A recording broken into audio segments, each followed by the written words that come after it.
Government drama llama ding dong talking about Missouri DOT. Recently, there were some issues in the way that which Missouri handled the snowfall, and there was a lawmaker that called for more oversight on the funding and snow removal.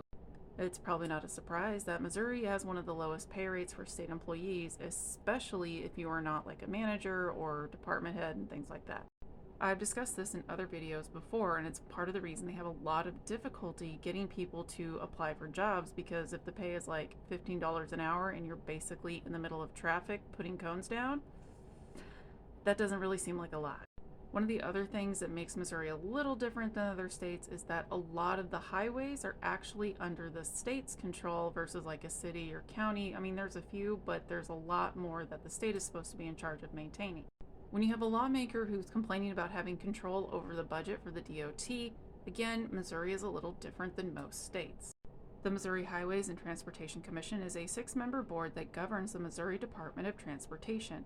Commission members are appointed by a 6-year term by the governor and confirmed by the Missouri Senate.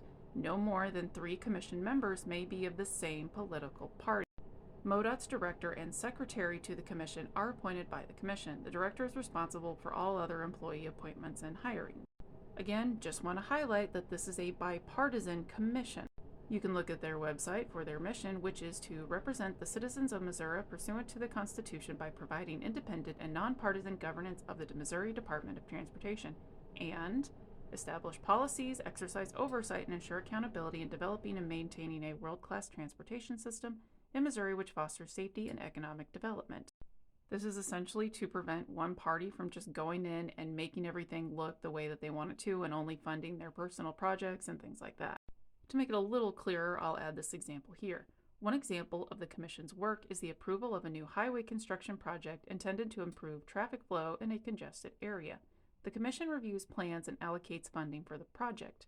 Another example is the Commission's oversight of maintenance contracts for existing highways to ensure safety and compliance with state standards. In addition, some may think that the Commission is solely responsible for all transportation issues in Missouri. However, it primarily oversees the department and its functions. It is a common misconception that all Commission members belong to the same political party. In fact, the Commission is designed to be bipartisan. Having said all that, let's go back to the beginning where we have that lawmaker wanting to reduce oversight for funding and snow removal. There have been multiple attempts by legislators, mostly on the conservative side, to try and get rid of this particular bipartisan commission. If they get rid of that commission, that means that the state legislator has complete control over the funding and all that sort of thing. So it's not going to be an improvement, especially if there is a particular party in control. And since it's Missouri, I'm sure you can guess which one that is. It is by no means perfect, but it is better to keep this commission in place than to take it out.